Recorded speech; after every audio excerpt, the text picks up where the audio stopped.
दोस्तों, कभी आपने सोचा है क्या हो जब दो बिल्कुल अलग दुनिया के लोग प्यार में पड़ जाएं? एक चुप सेंसिटिव सी लड़की और एक बिंदास बातूनी लड़का। क्या ऐसे दो लोग एक दूसरे के लिए बने हो सकते हैं? और अगर हाँ, तो क्या जिंदगी उन्हें मिलकर रहने देगी?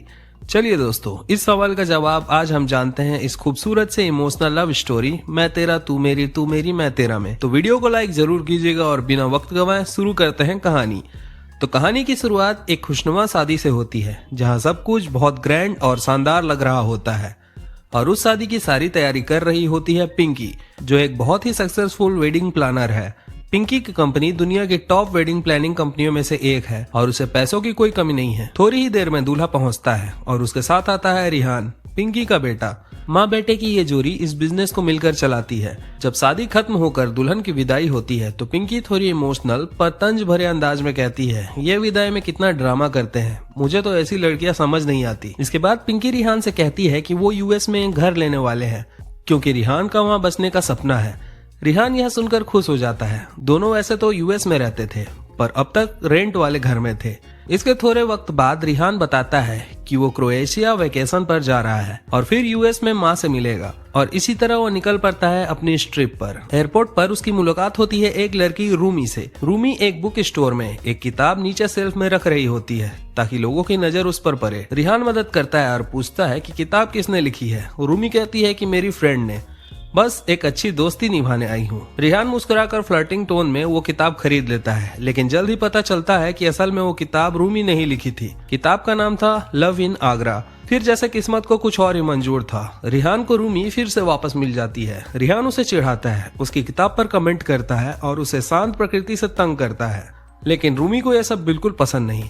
इसी दौरान रूमी के पापा अमर का फोन आता है। वो रिटायर्ड आर्मी ऑफिसर है, आगरा में रहते हैं। अमर अपनी बेटी से पूछते हैं कि फ्लैट क्यों ले रही है और रूमी जवाब देती है कि अब वो बच्ची नहीं रही। अमर की दो बेटियां हैं, बड़ी जिया और छोटी रूमी, और सालों पहले उनकी पत्नी गुजर चुकी है। अब फ्लाइट में बैठते वक्त रूमी देखती है कि रिहान वहीं आ गया है और किस्मत देखिए, दोनों की सीट भी साथ में थी। रिहान फिर वही ड्रामा करता है, बातें मजाक, और रूमी का इरिटेशन बढ़ता ही जाता है। रिहान फ्लाइट में रूमी का बुक पढ़ने लगता है और कहता है क्या बकवास है, जिससे रूमी गुस्से में सो जाती है। लेकिन असल में रिहान पूरी किताब पढ़ डालता है और उसे बहुत पसंद आता है। क्रोएशिया पहुंचकर रूमी को एहसास होता है कि रिहान उसी जगह ठहरा है जहाँ वो प्लान कर चुकी थी। वो सोचती है, भगवान, अब ये बंदा यहाँ भी। और हालात ऐसे बनते हैं कि दोनों को एक ही रूम शेयर करना पड़ता है। रूमी परेशान पर रिहान मजे में। डिनर के वक्त रूमी को वहाँ का खाना पसंद नहीं आता। कई बार ऑर्डर करती है पर कुछ जमता नहीं। तभी रिहान शरारत करता है, थेपले का नाम लेकर चिढ़ाता है। रूमी गुस्से में भूखी ही सोने चली जाती है। थोड़ी देर बाद रिहान उसके पास आता है और उसे थेपले पकड़ा देता है। कहता है सिर्फ को पटाया तुम्हारे लिए। रूमी मुस्कुराती है। पहली बार उसे रिहान का ये जेस्चर अच्छा लगता है। अगले दिन रूमी उदास होती है क्योंकि उसकी किताब पर नेगेटिव रिव्यू आ रहे हैं। रिहान उसे हंसाने के लिए मजाक करता है, पर वो और भड़क जाती है, गुस्से में चली जाती है। थोड़ी देर में एक पार्टी में दोनों फिर मिलते हैं। रिहान कहता है, मुझे तुम सच में पसंद आने लगी हो। वो बताता है कि उसने रूमी की किताब फ्लाइट में पूरी पढ़ी थी और वो शानदार है।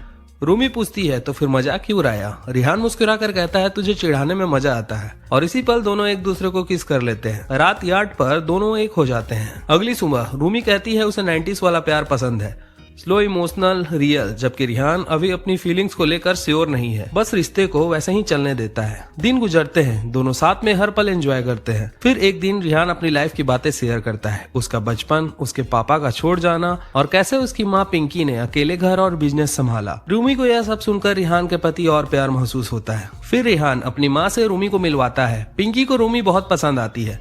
इस खुशी में रिहान कह देता है, आई लव यू। रूमी चौंक जाती है, पर रिहान बताता है कि उसने जिंदगी में पहले कभी किसी लड़की से ऐसा नहीं कहा, क्योंकि वो शब्द उसी के लिए थे जो उसका सच्चा प्यार होगा। तभी कहानी पलटती है। आगरा में रूमी के पापा अमर का एक्सीडेंट हो जाता है। जिया फोन पर सब बताती है। रूमी तुरंत इंडिया लौटने का फैसला करती है। रिहान भी तैयार है साथ आने को, पर रूमी मना करती है, कहती है कि उन्हें सिर्फ मिले 10 दिन हुए हैं। रिहान शादी की बात करना चाहता है, मगर रूमी कहती है कि अब पापा की जिम्मेदारी उसकी है। वो समझाती है कि अगर उसने शादी कर ली तो पापा अकेले रह जाएंगे। रिहान दुखी होकर यूएस लौट जाता है। वहाँ वो खुद को खो देता है। खुशमिजाज लड़का अब उदास हो चुका है। इसी बीच पिंकी बेटे को देखकर कहती है, अगर तुझे रूमी से इतना ही प्यार है तो हार मत मानना। इंडिया जा, उसे वापस लेकर आ। वो कहती है अगर उसने अपने पापा के लिए रिश्ता तोड़ा है तो वही मेरी बहू बनने के लायक है। यह सुनकर रिहान फिर से उम्मीद से भर उठता है। इधर जिया और सुखी की शादी की तैयारी शुरू होती है। अमर शादी के इंतजाम में व्यस्त है और उधर शादी प्लान करने के लिए वही आता है, रिहान। असल में रिहान ने उस वेडिंग प्लानर कंपनी को खरीद लिया था ताकि वो अमर को इम्प्रेस कर सके। धीरे धीरे रिहान और अमर अच्छे दोस्त बन जाते हैं। अमर का एक पड़ोसी लड़का जो रूमी को पसंद करता है वो भी आता जाता रहता है, लेकिन रूमी उसे इग्नोर करती रहती है। फिर पंडित बताता है कि सुखी और जिया की शादी 5 दिनों में होनी चाहिए, वरना अगला योग सालों बाद आएगा। रिहान घबरा जाता है, इतनी जल्दी मैं क्या करूंगा। फिर लड़के वालों के ताने, खर्चों की बात, लेकिन रिहान सब संभाल लेता है। अपनी बातों से सबका मुंह बंद कर देता है। अब शादी की रस्में शुरू होती है। रिहान ने तैयारी ऐसी करवाई थी कि सब दंग रह जाते हैं। संगीत की रात भी जबरदस्त चलती है। अमर रूमी और रिहान की केमिस्ट्री नोटिस करता है। इसी बीच पिंकी इंडिया पहुंचती है और रूमी से मिलकर बहुत खुश होती है। रात को अमर और रिहान शराब पी रहे होते हैं। अमर हंसकर पूछता है मेरी बेटी कैसी लगी। रिहान कहता है बहुत अच्छी। अमर बोलते हैं तो शादी करेगा। रिहान मुस्कुराता है, यही तो कहने आया हूँ, लेकिन नशे में वो क्रोएशिया वाली पूरी बात बता देता है। अगले दिन अमर रूमी से पूछते हैं, सब सच बाहर आता है। रूमी रिहान पर गुस्सा होती है कि उसने सब सच क्यों बताया। रिहान कहता है क्योंकि मैं तुमसे सच्चा प्यार करता हूँ। अब अमर को भी समझ आता है कि उसकी बेटी ने प्यार के लिए बहुत कुछ छोड़ा है। पर तभी पिंकी नशे में आकर कहती है अगर आप यूएस नहीं चल सकते तो मर जाइए, आपकी बेटी हमारे साथ आ जाएगी। यह सुनकर रूमी अपना आपा खो देती है। आप मेरे पापा के बारे में ऐसा कैसे बोल सकती है। रिहान बीच में आता है और कहता है तुमने मेरी मम्मी की बेइज्जती की, अब हमारे बीच कुछ नहीं। वो चला जाता है। अचानक अमर गिर पड़ते हैं और सब हॉस्पिटल भागते हैं। डॉक्टर बताते हैं कि उन्होंने दवाइयां नहीं ली थी। रूमी रो पड़ती है, ये जिम्मेदारी उसकी थी। रिहान आता है और अमर से कहता है आपसे मिलने के बाद पता चला कि पिता का प्यार क्या होता है। अमर मुस्कुराते हैं। शादी होती है, जिया की विदाई भी होती है। रूमी रिहान के पास आती है और कहती है मेरे पापा मेरी जिम्मेदारी है, मैं उन्हें अकेला नहीं छोड़ सकती। वह रिश्ता तोड़ देती है। रिहान चुपचाप यूएस लौट जाता है। उधर अमर कहते हैं अगर चाहिए तो मैं यूएस चलने को तैयार हूँ। पर रूमी कहती है आप 2 दिन के लिए घर नहीं छोड़ते, वहाँ कैसे रहेंगे।